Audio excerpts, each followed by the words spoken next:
back, guys. In this video, I'll be talking about how you can become a front-end developer in 2023.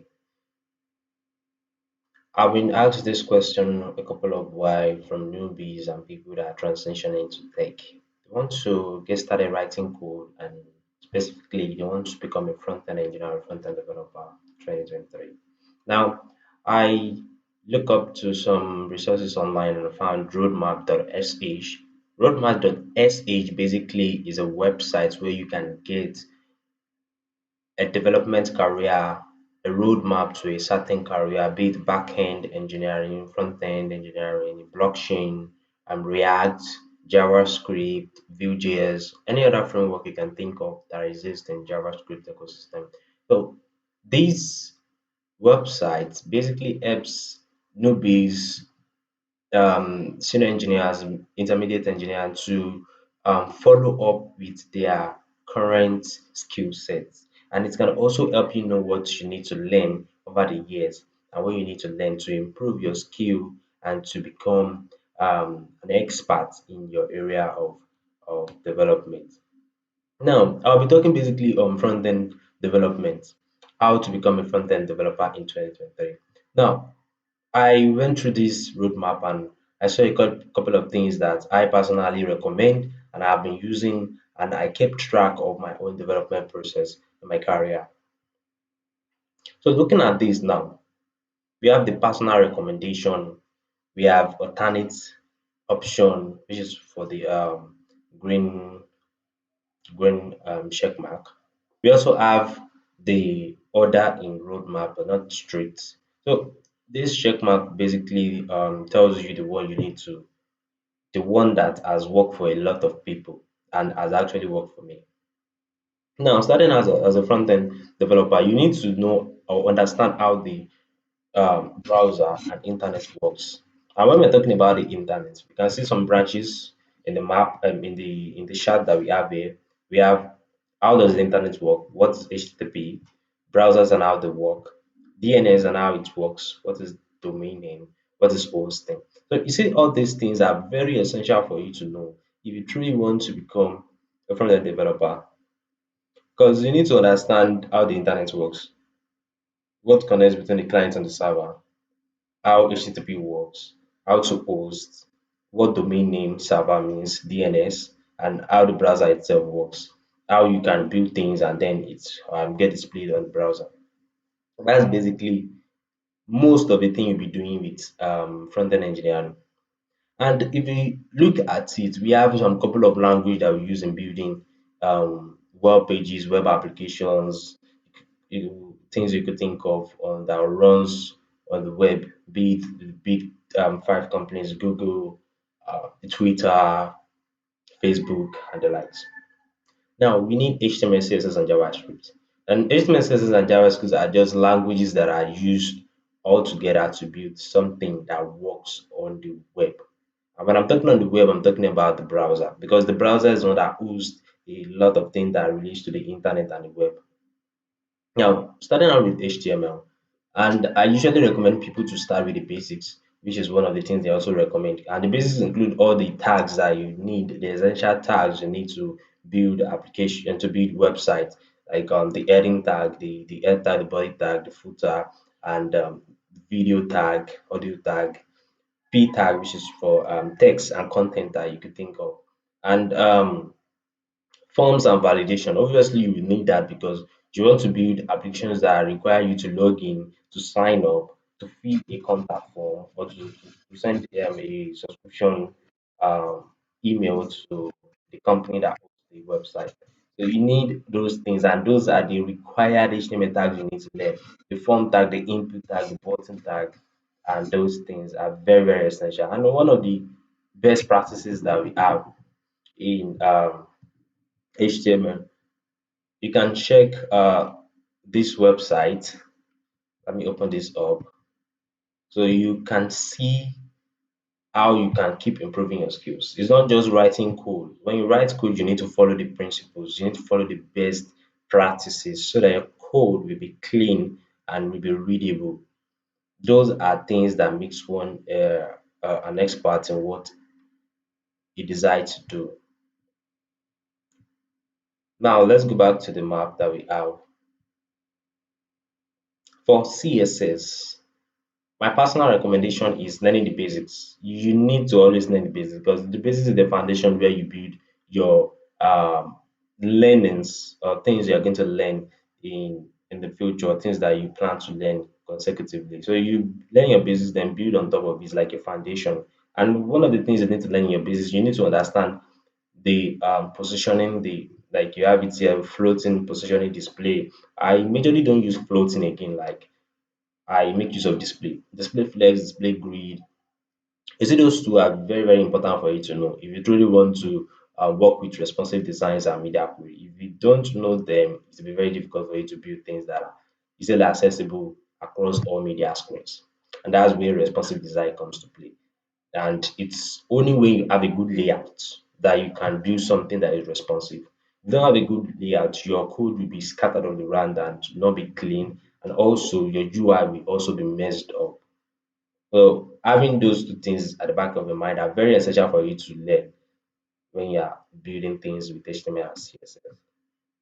Now to the most interesting part, which is JavaScript, which is where I personally build my career on JavaScript programming language.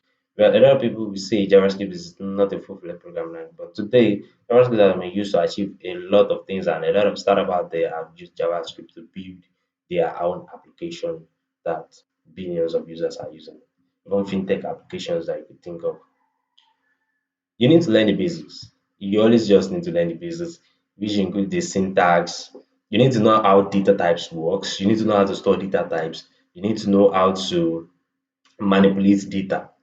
And another thing in JavaScript is you need to learn DOM manipulation, document object model. So you need to understand how it works. And integrating JavaScript with HTML is another crucial part of JavaScript because obviously JavaScript cannot work alone. You can't just be writing JavaScript. You need to use that JavaScript in the HTML code. And by the way, HTML is just like the model that embodies each and every one. Because if you don't put your CSS in your HTML, your JavaScript in your HTML, these two guys are not going to work because there's no way you want to actually write a code in JavaScript without the existence of HTML. It's nearly impossible because you actually need to see, or you really need to see what you are doing. You need to see the interaction. You need to see the magic that you are performing. And if you're just writing the code and you're not seeing it, what tells you what you're doing is right or wrong? Nothing. So you need to put that in your HTML because it's like the model that embodies other code. And you need to learn how to fetch API. And there is a video of mine that talks about building a movie website with HTML and JavaScript. I actually fetched from a third-party API using one of the fetching libraries, which is Fetch API.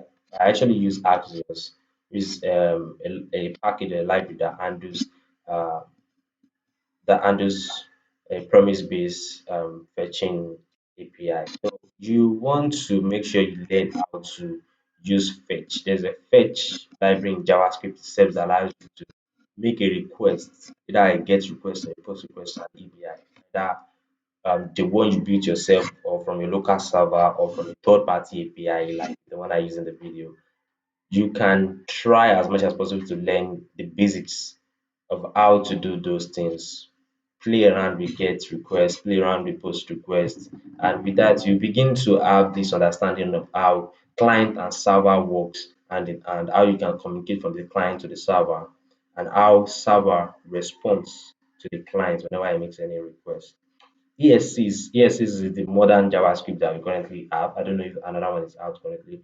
So most of these things that comes with ESCs is like updating the existing features or syntax in JavaScript. Pro system help you to be able to collaborate with people and build things efficiently well because most times we tend to um, involve in open source, we tend to involve working for a company. Obviously, you are building this as a career to work for to work in the industry. You need to understand how you can make use of tools like Git and GitHub to communicate with different developers out there and build things that change the world. Now, when we're talking about version control system, we have two things that are involved, which is Git and GitHub. So Git and GitHub works hand in hand because Git is actually the VCS where you write command line to probably push your code to GitHub, GitLab.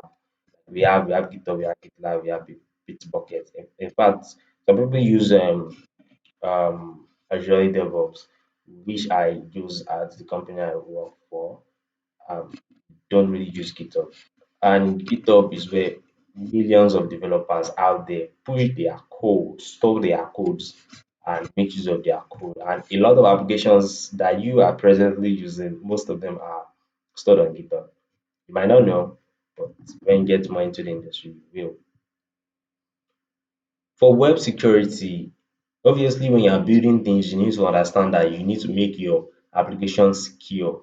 That is where the knowledge of HTTPS comes in. That's not where the knowledge of understanding the internet comes in. Because if you don't understand the internet, if you don't understand what you are trying to build on, it's very difficult for you to build something secure.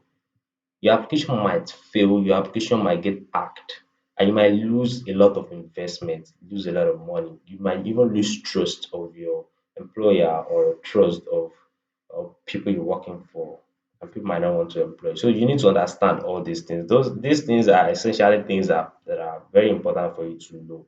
And HTTP that we talked about, there is a difference between HTTPS and HTTP because it's actually hypertext transfer protocol, secure and hypertext transfer protocol. So these two things has their usage and they has a meaning that are giving the user or to giving to someone that is more technical and possible. And we have content security policy. Content security policy is one of the things you need to watch out when you are building your application because when this is not put in place, it sends like a signals to hackers and it's very easy for them to hack your website and the content and cause. Now we move to package managers. This is one of the parts I always have an extensive discussion with my teammates. We always debate on using either npm or yarn. So yeah, they personally recommend npm. Yeah, but I personally I won't recommend npm. I usually recommend yarn. I don't know this be npm. I've never used it before. So for npm and yarn, the difference basically is npm has been existing for a while before yarn, and NPM has, let me say, a wide range of usage compared to YARN. So that's one of the reasons why people usually use NPM. And like it's like their go-to because something that has been existing for years compared to something that recently exists years after it came out. But here comes the most important part you need to understand. I majorly don't think about things that have been existing for years. I look majorly at things that are substantial, things that makes the difference. And yarn actually makes the difference. When yarn was introduced to me, when I was using npm, I usually have a lot of errors with security issues, installing packages, and I get frustrated a couple of times when I make use of npm. These other things are not running, my package are not installing, keeps giving me this error and the other. Doesn't like gives you a good development process. It's like crashes some applications that I built a couple of times installing things with it. But when I started using Yarn, Yarn actually went through the whole process and fixed security issues with package installation, and I see Yarn as a very fast package installer. So I make use of Yarn for my package manager, and I would recommend Yarn to you as my own personal recommendation. But if you feel like you want to go with something that has been existing for years, yeah, it's fine. There is basically no different. At least the main goal is for them to install your package. For the CSS architecture, a lot of people don't really use this CSS processor. A lot of people don't use it, especially if you're already in the existing in the industry.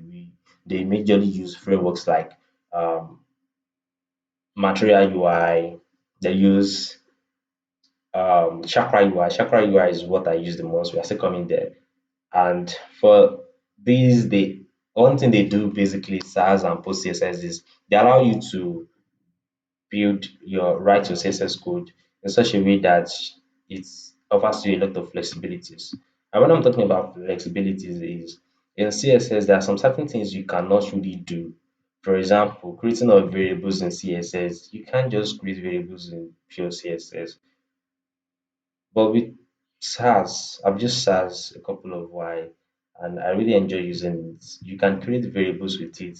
You can even reuse some CSS properties in different CSS files, and that makes it very, very easy for you to like build things out. You feel like you are using a programming language because CSS is not a programming language. So those are the things that I enjoyed about SaaS, and I would recommend that for you if you really want to explore CSS processors. Now to the build tools and framework, JavaScript framework. Now, essentially, these selections are under JavaScript framework. So for CSS, it actually ends here, and okay, it ends on this part, CSS framework and JavaScript framework. They should make this JavaScript framework instead of pick a framework, so to be more clear. But a lot of people already know this. People that are in the industry already know this. But for the sake of people that are very new, that doesn't even know how to write code at all, I want to get into the industry. Now, we have React. Yes, React.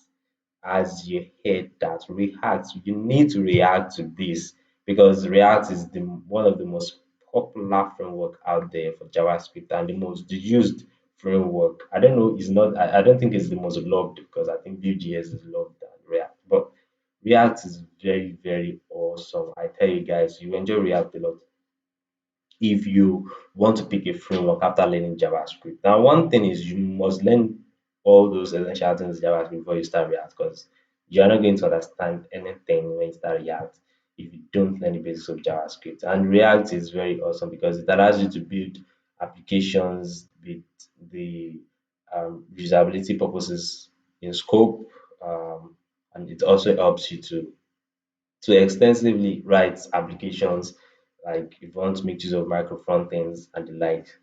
So React is awesome. Angular, yeah, I've used Angular. I use Angular at my place of work, and I use React at the same time. Angular is awesome. Angular is more opinionated compared to React. React is not opinionated. Like you can structure your architecture the way you want. It's not essential. You don't need to follow the layout architecture they give you. Just structure your thing, build your thing out. You can write your components. And some people overflow the usage of this by just having structures that are not well structured just because they have the flexibility to structure their own architecture. But in Angular, you don't have that option because the option is not available for you. You just have to build with the layouts you have. And that's similar to Next.js on the backend side. So for Vue.js, I'm not used Vue.js that much, but it's an awesome language. It's also very, very simpler and it's the most simpler of all. A lot of people enjoy using it. Solvit, it's awesome also. Solid.js awesome. I've not used Solid.js. I plan trying Solid.js. Was now we'll move to the other side of the charts. Linters and formatters. Yeah, linters and formatters. Very, very important for you to remember that when you're writing code, you need to set standard for yourself, especially for frameworks like React. Don't forget frameworks like React that you don't have a layered architecture for you. You need to structure it for yourself. So these two things helps a lot with all sincerity. It helps you to write clean, reusable, and standard code because there is a format for each of these things and which follows either the Google standard or it follows the TypeScript standard, which allows you to basically just write a very standardized code, clean code, reusable code, and to avoid small or all these errors that you do not pay attention to. So those two things are very essential. I cannot do without these two linters and formatters again in my project. I usually make use of them. Task runner, npm scripts. Yeah, you have the npm script that help you to run scripts like yarn start or npm start. npm run. So you actually need to understand how this works. We have model bundlers. Yeah, model bundlers. We have Byte. Byte is a very awesome bundler, and it allows you to you can make use of it with several application several frameworks. So it's not restricted to, let's say, Vue.js or React or Solid or Solid. You can use it with anyone. Now Webpack, we have that by default in React. So the middle bundler, its main purpose is to bundle JavaScript file for the usage of the browser. Now you always think of, oh, most of these things do not have HTML CSS by default and they are majorly in JavaScript. Then how does the browser actually understand this? Then when we say the browser do not run JavaScript automatically. It has to be converted to something that the browser understands, which is going to be HTML, CSS, and JavaScript. So that is where all these bundles come to play. So I make the Webpack and Vibe for, and I really encourage you to also look into that. We also have build. That's also good. So for the most part, you'll be using these three a lot. Now coming to CSS, okay, let's just look at modern CSS. Modern CSS style components, very very awesome. You're gonna enjoy it. CSS modules, we always have that in Next.js. Style component very awesome. You can use it in React, and it basically allows you to create components out of CSS. Like you can create a component like the way we have components in React. So you can write your CSS and make it a component and then use it, wrap it around your GSX and the CSS will start working with it. Emotions, these basically allow you to write CSS styles with JavaScript. So it's more or less like an ability to make your CSS look like JavaScript, but it's also very, very cool and good, like similar to Style Component. Now, on to the most interesting part, which is CSS framework. Now, out of all these, I personally recommend Chakra. Just make use of Chakra UI, please. Chakra UI is very awesome, very, very interesting. It gives you a lot of things out of bugs. It makes your development process faster. Tailwind is also a beautiful CSS framework. I will also encourage you or recommend that to you. But for me, I make use of Chakra UI. Chakra UI is awesome. And Material UI, oh sorry, I don't like this. So between Chakra UI and Tailwind, just pick your choice. My choice is Chakra UI. If you're interested, you can make use of that. Oh, Bootstrap, CSS first framework that don't come with JavaScript framework component by default. Yeah, don't talk about this. Don't talk about this. I don't talk about it. I hate this framework. Testing your apps. Learn the difference between unit integration and functional testing. So basically, the difference is just that unit test is like micro testing and integration test is like testing the whole um, application altogether. Functional test is like testing functionally. So you can check out most of these things, and they basically require you to use some of these tools like Jest, React Testing Library, Cypress, and Playwright. And if you want to do this, you can make use of Jest in your normal HTML, CSS, and JavaScript to test your JavaScript code. You can also make use of it in your React. And we have React Testing Library. That's also really, really cool. It comes with your React project. Now for the web components, we have HTML templates, you have custom elements, shadow. I've not really made use of this. Authentication strategies, yeah. So under authentication strategy, we have JWT or basic or session auth. So JWT, I've made use of that, session auth. You're going to really find all these things and when you are integrating APIs that has to do with authentications and how to basically handle them. Type checkers, you need TypeScript. I actually cannot do without TypeScript. I make use of TypeScript in all my projects because it helps me to write good code. Some things that comes There's some things that happens in JavaScript that's like errors. TypeScript helps you to avoid them, and it has this good intelligence that helps you to detect error and suggest solutions to you right away. So I will encourage you to use TypeScript. Very, very important in all your projects. Use TypeScript, though it might frustrate you at the beginning, but it's a very awesome programming language, which is also built on JavaScript. So TypeScript is essentially JavaScript, but the only thing different there is type checking process. Checks all the type. You need to always make use of type to know whether what you are doing is right. Now, when you're trying to use your function, you're trying to use a variable, you don't use variable that is meant for strings for numbers, which is something that occasionally occur in JavaScript. Server-side rendering. Now, in React, there are some server-side rendering frameworks we have like Remix and Next.js. I've not used Remix, I've used Next.js, and Next.js is also with the latest version of Next.js, you're gonna enjoy writing code with it. I majorly use Next.js for most of my code compared to React nowadays. I use Next.js. And for Angular, we have Universal. I've not used that before. Vue.js, we have not. We have out of that. So which we have self-key. So those things you can try it out, make use of it. But I rep React, and React is also trying it. Static sites for React, we have Gatsby, and also Nest.js. And one beautiful thing is that Gatsby only does SSG for React with Nest.js just doesn't have SSG. So that's awesome.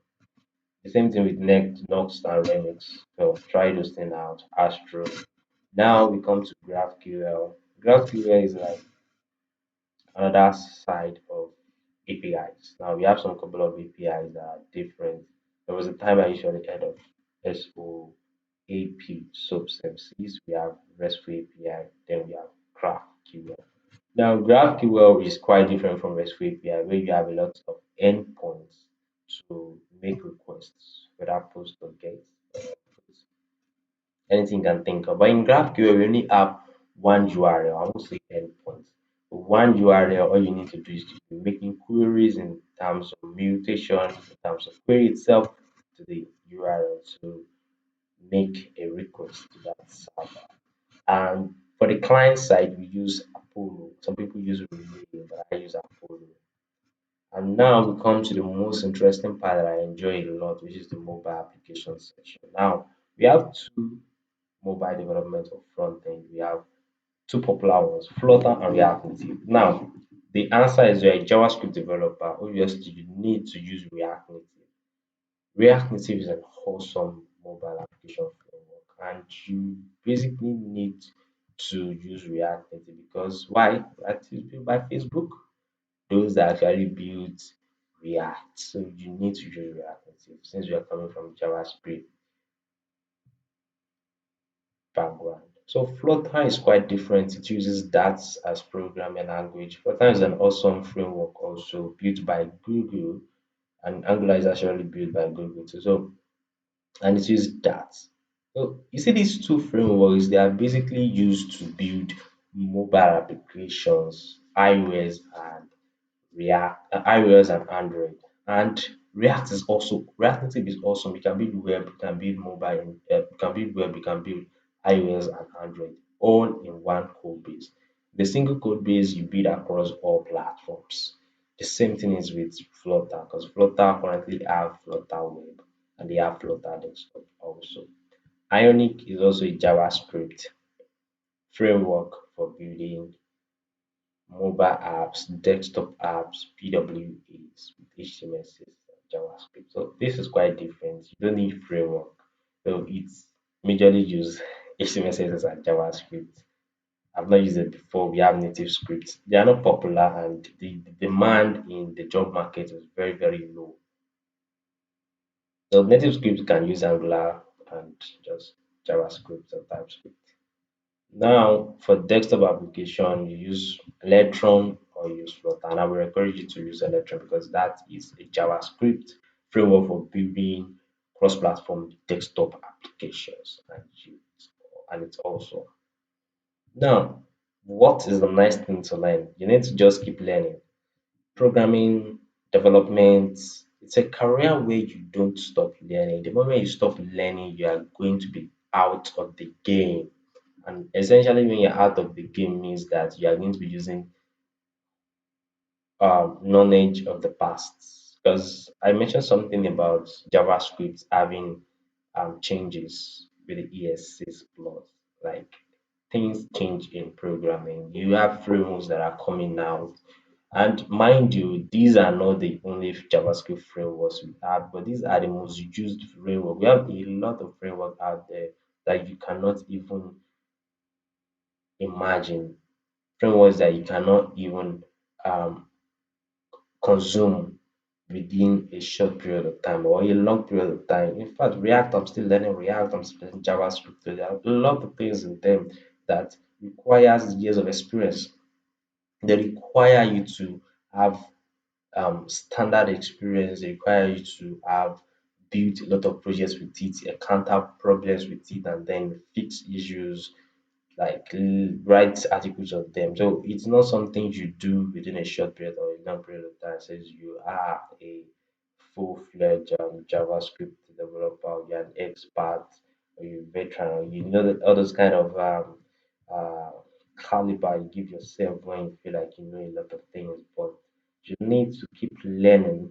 It's essential for you to learn because in this kind of career or in this kind of industries where you learn, it's not an industry you just get a certificate and think you can start working. No, you can't just start working with a certificate. You need industry experience. You need to build projects. And mind you, in the process of you learning, you actually want to reach out to people to get a job.